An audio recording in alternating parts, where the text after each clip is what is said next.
Readings from the Liturgical Year by Dom Prosper Guéranger. February 10th, Saint Scholastica, Virgin. The sister of the Patriarch Saint Benedict comes to us today, sweetly inviting us to follow her to heaven. Apollonia the martyr is succeeded by Scholastica, the fervent daughter of the cloister. Both of them are the spouses of Jesus. Both of them wear a crown, for both of them fought hard and won the palm. Apollonia's battle was with cruel persecutors, and in those hard times when one had to die to conquer. Scholastica's combat was the lifelong struggle, whose only truce is the soldier's dying breath. The martyr and the nun are sisters now in the heart of him they both loved so bravely. God, in his infinite wisdom, gave to Saint Benedict a faithful cooperator, a sister of such angelic gentleness of character, that she would be a sort of counterpoise to the brother, whose vocation as the legislator of monastic life needed a certain dignity of grave and stern resolve.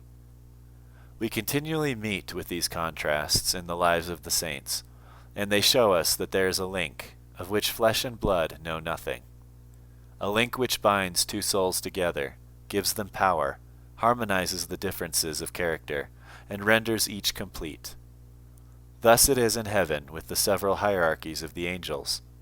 A mutual love which is founded on God himself unites them together and makes them live in the eternal happiness of the tenderest brotherly affection. Scholastica's earthly pilgrimage was not a short one, and yet it has left us but the history of the dove, which told the brother by its flight to heaven that his sister had reached the eternal home before him. We have to thank St. Gregory the Great for even this much, which he tells us is a sequel to the holy dispute she had with Benedict, 3 days previous to her death.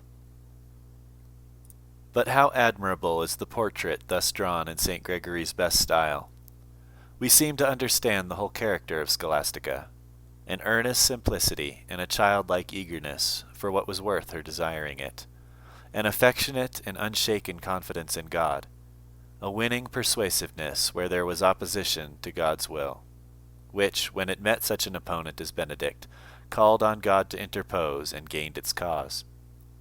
The old poets tell us strange things about the swan, how sweetly it can sing when dying, how lovely must not have been the last notes of the dove of the Benedictine cloister, as she was soaring from earth to heaven.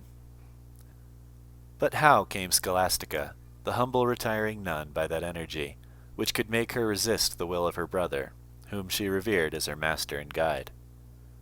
What was it told her that her prayer was not a rash one, and that what she asked for was a higher good than Benedict's unflinching fidelity to the rule he had written, and which it was his duty to teach by his own keeping it? Let us hear St. Gregory's answer. It is not to be wondered at that the sister, who wished to prolong her brother's stay, should have prevailed over him. For whereas St. John tells us that God is charity, it happened by a most just judgment, that she that had the stronger love had the stronger power. Our season is appropriate for the beautiful lesson taught to us by St. Scholastica, fraternal charity. Her example should excite us to the love of our neighbor, that love which God bids us labor for, now that we are intent on giving him our undivided service and our complete conversion. The Easter solemnity we are preparing for is to unite us all in the grand banquet, where we are all to feast on the one divine victim of love. Let us have our nuptial garment ready, for he that invites us insists on our having union of heart when we dwell in his house. The Church has inserted in her office of this feast the account given by St. Gregory of the last interview between St. Scholastica and St. Benedict. It is as follows. Scholastica was the sister of the venerable Father Benedict. She had been consecrated to Almighty God from her very infancy, and was accustomed to visit her brother once a year. The man of God came down to meet her at a house belonging to the monastery not far from the gate. It was the day for the usual visit, and her venerable brother came down to her accompanied by some of his brethren. The whole day was spent in the praises of God and holy conversation, and at nightfall they took their repast together. Whilst they were at table, and it grew late as they conferred with each other on sacred things, the holy nun thus spoke to her brother, I beseech thee, stay the night with me, and let us talk till morning on the joys of heaven. He replied, What is this thou sayest, sister? On no account may I remain out of the monastery. The evening was so fair that not a cloud could be seen in the sky. When, therefore, the holy nun heard her brother's refusal, she clasped her hands together, and resting them on the table, she hid her face in them, and made a prayer to the God of all power. As soon as she raised her head from the table, there came down so great a storm of thunder, lightning, and rain, that neither the venerable Benedict nor the brethren who were with him could set foot outside the place where they were sitting. The Holy Virgin had shed a flood of tears as she leaned her head upon the table, and the cloudless sky poured down the wished-for rain. The prayer was said, the rain fell in torrents. There was no interval, but so closely on each other were prayer and rain, that the storm came as she raised her head. Then the man of God, seeing that it was impossible to reach his monastery amid all this lightning, thunder, and rain, was sad, and said complainingly, God forgive thee, sister, what hast thou done? But she replied, I asked thee a favor, and thou wouldst not hear me. I asked it of my God, and he granted it. Go now, if thou canst, to the monastery, and leave me here. But it was not in his power to stir from the place, so that he who would not stay willingly had to stay unwillingly, and spend the whole night with his sister, delighting each other with their questions and answers about the secrets of spiritual life. On the morrow the holy woman returned to her monastery, and the man of God to his. When lo, 3 days after, he was in his cell, and raising his eyes he saw the soul of his sister going up to heaven in the shape of a dove. Full of joy at her being thus glorified, he thanked his God in hymns of praise, and told the brethren of her death.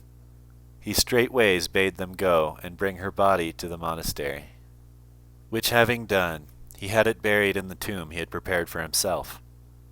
Thus it was, that as they had ever been one soul in God, their bodies were united in the same grave. Dear spouse of the Lamb, innocent and simple dove, how rapid was thy flight to thy Jesus, when called home from thine exile. Thy brother's eye followed thee for an instant, and then heaven received thee, with a joyous welcome from the choirs of the angels and saints. Thou art now at the very source of that love which here filled thy soul, and gained thee everything thou asked of thy divine Master. Drink of this fount of life to thy heart's eternal content. Satiate the ambition taught thee by thy brother in his rule, when he says that we must desire heaven with all the might of our spirit.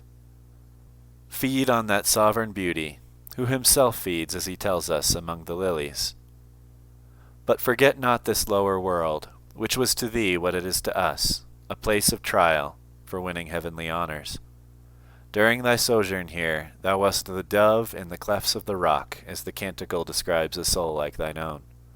There was nothing on this earth which tempted thee to spread thy wings in its pursuit.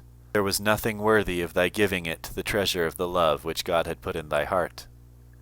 Timid before men, and simple as innocence ever is, thou knewest not that thou hadst wounded the heart of the spouse. Thy prayers were made to him with all the humility and confidence of a soul that had never been disloyal, and he granted thee thy petitions with the promptness of tender love, so that thy brother, the venerable saint, he who was accustomed to see nature obedient to his command, yes, even Benedict was overcome by thee in that contest, wherein thy simplicity was more penetrating than his profound wisdom. And who was it, O Scholastica, that gave thee this sublime knowledge, and made thee on that last day of thy visit wiser than the great patriarch, who was raised up in the church to be the living rule of them that are called to perfection? It was the same God who chose Benedict to be one of the pillars of the religious state, but who wished to show that a holy and pure and tender charity is dearer to him than the most scrupulous fidelity to rules, which are only made for leading men to what thou hadst already attained. Benedict himself, such a lover of God, knew all this. The subject so dear to thy heart was renewed, and brother and sister were soon lost in the contemplation of that infinite beauty, who had just given such a proof that he would have you neglect all else. Thou wast ripe for heaven, O Scholastica. Creatures could teach thee no more love of thy Creator. He would take thee to himself. A few short hours more, and the divine spouse would speak to thee those words of the ineffable canticle, which the Holy Spirit seems to have dictated for a soul like thine. Arise, make haste, my love, my dove, my beautiful one, and come. Show me thy face. Let thy voice sound in mine ears, for thy voice is sweet, and comely is thy face. Thou hast left us, O Scholastica, but do not forget us. Our souls have not the same beauty in the eyes of our God as thine, and yet they are called to the same heaven. It may be that years are still needed to fit them for the celestial abode, where we shall see thy grand glory. Thy prayer drew a torrent of rain upon the earth. Let it now be offered for us, and obtain for us tears of repentance. Thou couldst endure no conversation which had not eternity for its subject. Give us a disgust for useless and dangerous talk, and a relish for hearing such as are on God and heaven. Thy heart had mastered the secret of fraternal charity, yea, of that affectionate charity which is so well pleasing to our Lord. Soften our hearts to the love of our neighbor. Banish from them all coldness and indifference, and make us love one another as God would have us love. Dear dove of holy solitude, remember the tree whose branches gave thee shelter here on earth. The Benedictine cloister venerates thee, not only as the sister, but also as the daughter of its sainted patriarch. Cast thine eye upon the remnants of that tree, which was once so vigorous in its beauty and its fruits, and under whose shadow the nations of the West found shelter for so many long ages. Alas, the hack and hew of impious persecutions have struck its root and branches. Every land of Europe, as well as our own, sits weeping over the ruins. And yet root and branches, both must needs revive, for we know that it is the will of the divine spouse, Scholastica, that the destinies of this venerable tree keep pace with those of the Church herself. Pray that its primitive vigor be soon restored. Protect with thy maternal care the tender buds it is now giving forth. Cover them from the storm.